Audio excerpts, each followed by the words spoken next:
हृदय सम्राट शिवसेना प्रमुख बाळासाहेब ठाकरे यांना सर्वपक्षीय श्रद्धांजली वाहण्यात आली। शिवसेना, भाजप, मनसे, काँग्रेस, राष्ट्रवादी काँग्रेस, RPI तसेच अनेक सामाजिक संस्थांच्या वतीने बाळासाहेब ठाकरे यांना श्रद्धांजली वाहिली।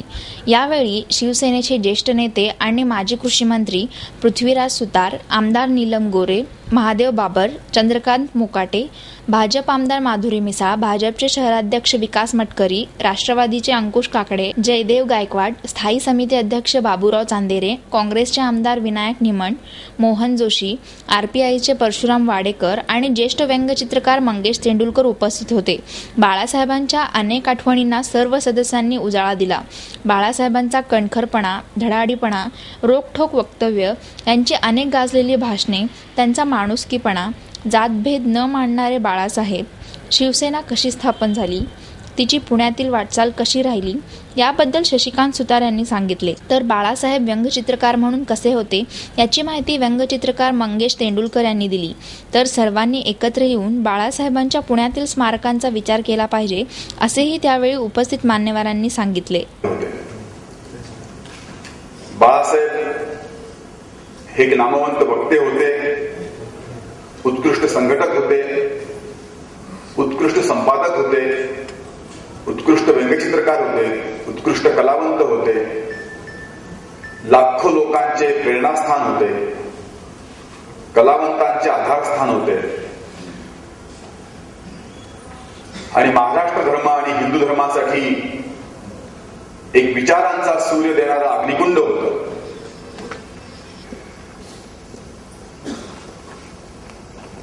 आणि समाजसेवेचं काम करत असताना लहान वयामध्ये शिवसेना प्रमुखांनी जो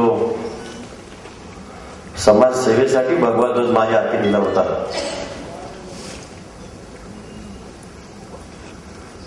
तो भगवा ध्वज मी इतर कोणत्याही पक्षामध्ये जरी गेलो असेल तरी माझ्या घरावरचा भगवा ध्वज अजूनही मी त्या ठिकाणी ठेवलेला आहे।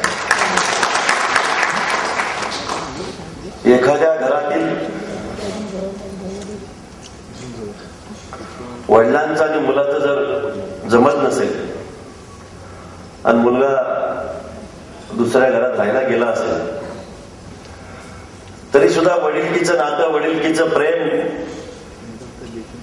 आणि वडिलकीचा आयुष्यामध्ये मान सन्मान हा कधी हिरावून घेतला जाऊ शकत नाही। तशाच प्रकारचं नातं शिवसेना प्रमुखांचं माझं मनापासून त्या ठिकाणी आहे। पण अतिशय आतमधून गोडवा असेल। बाहेरच्या राजकारणाचं तुम्ही जर विश्लेषण करायला लागला तर तुम्ही अडकाल, कारण त्याच्यामध्ये खूप विसंगती आणि त्याची वेगवेगळी कारणे आहेत। आधी PSPच्या बरोबर जाणारा माणूस नंतर हिंदुत्ववादी कसा होतो हा मोठा एक गमतीशीर प्रवास आहे। पण आतला जो माणूस आहे गाभ्याचा तो मात्र प्रेमळ कायम राहिला आणि ती एक फार मोठी शक्ती होती शिवसेना बांधून ठेवण्याची। बाळासाहेबांची भाषणं ऐकणं हे खरोखर अतिशय चांगलं काम असायचं। मला आठवतंय, भाऊंना कदाचित आठवत असेल की 1968 साली महानगरपालिकेच्या निवडणुका झाल्या आणि त्यावेळेला अल्का टॉकीज मध्ये त्यांची पहिली सभा झाली होती।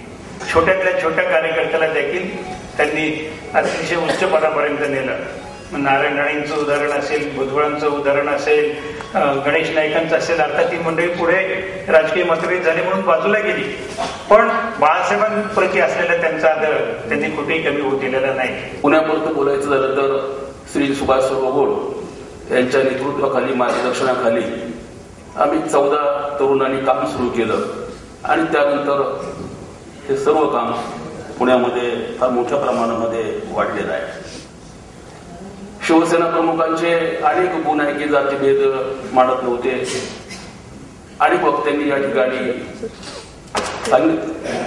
छत्रपती शिवाजी महाराजांचा या ठिकाणी उल्लेख केला गेला की छत्रपती शिवाजी महाराजांनी सगळे असेच हे तरुण ज्यांना कसलीही पार्श्वभूमी नाही त्यावेळी असे जमा केले, स्वराज्याचे शिलेदार केले, त्यांना कर्तृत्व जे ज्यांच्याकडे होतं त्यांना मोठेपणा दिला।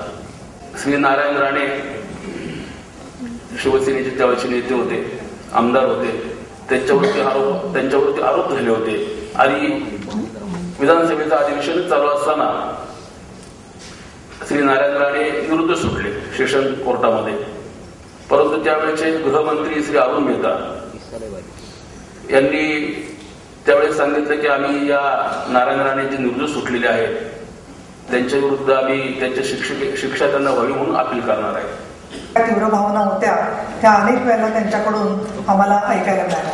विशेषतः 98 सालानंतर शिवसेना भाजप सत्तेमध्ये नसताना शिवसेना प्रमुखांनी जे चढउतार सगळे पाहिले त्यामध्ये शिवसेना भवनमध्ये सर्व आमदारांना आणि खासदारांना मार्गदर्शन करत असताना त्यांनी हेच सांगितलं होतं की अपयशाने खचायचं नसतं आणि यशाने हुरळून जायचं नसतं.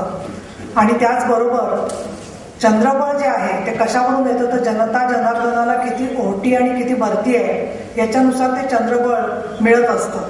आणि म्हणून इंदिराजींच्या समोर त्यांच्या झालेल्या चर्चा असतील किंवा अगदी संपूर्ण देशाच्या कानाकोपऱ्यात त्या व्यक्तींशी असणारे त्यांचे संबंध असतील, हा सगळा त्यांच्या कामाचा राजकीय वारसा जो आहे, सामाजिक वारसा आहे, तो शिवसेना कार्यकारी प्रमुख उद्धवजी ठाकरे यांच्या मार्फत त्यांनी कार्यप्रमुख म्हणून त्यांच्यावर जबाबदारी 2003 मध्ये सोपवली. आणि तेव्हापासून उद्धवसाहेबच दैनंदिन सगळं कामकाज बघत असताना दररोज शिवसेना प्रमुख बाळासाहेब ठाकरे यांचं मार्गदर्शन असायचं. मी इथे मला अतिशय खेद होतो सांगायला की ज्या पुण्यामध्ये शिवसेना प्रमुखांचा जन्म झाला तिथेच आता उद्या आळंदी या ठिकाणी त्यांच्या अस्थींचं विसर्जन देखील केलं जाणार आहे. आणि पुण्यावरती त्यांचं खास प्रेम होतं. ते अनेक वेळा म्हणायचे की मी जन्माने पुणेकर आहे आणि असे मला विनोदाने म्हणायचे पण तुझ्या सगळ्या पुणेकरांसारखा मी नाही. आणि 23 जानेवारीला वाढदिवसाच्या दिवशी राजाभाऊ रायकर होते आणि आम्ही दोघांना न बघता सर्व समाज त्यांना श्रद्धांजली व्यक्त करतोय. आणि अनेक संस्था संघटनांनी सामाजिक भूमिकेतून याबद्दलच्या स्वतःच्या भावना कशा व्यक्त केल्या. तसंच राष्ट्रवादी काँग्रेसने खास करून राष्ट्रीय स्तरावर दुखवटा व्यक्त करण्यासाठी म्हणून जनतेच्यापर्यंत पोहोचण्यासाठी अगदी जसं शेजारच्या घरात काही घडलं तर प्रत्येक वेळेला आपण मदतीला धावून जातो त्या पद्धतीने भूमिका घेतली. त्याबद्दल मी आपल्या सर्वांचे मनपूर्वक आभार मानते, कृतज्ञता व्यक्त करते. आणि आपल्याला मी एवढंच सांगेन की पुणे शहरामध्ये जे स्मारक उभं करायचे ते अधिक प्रबोधनकारी, कारण प्रबोधनकार ठाकरेंचंही वास्तव्य पुण्यामध्ये राहिलेले आहे. प्रबोधनकारी अभ्यास, सर्व समावेशक आणि कुठलाही वाद न होऊ देता कशा पद्धतीने कुठे करायचं आणि त्याचं स्वरूप काय असायचं याच्याबद्दल एखादी बैठक पुढच्या 15-20 दिवसामध्ये आपण घ्यावी. आणि त्या बैठकीच्या मधून आपण एखादी संकल्पना काढून त्यानुसार जर का त्याची पावलं उचलली तर एक आगळेवेगळं स्मारक निश्चितपणाने पुणे शहरामध्ये होईल.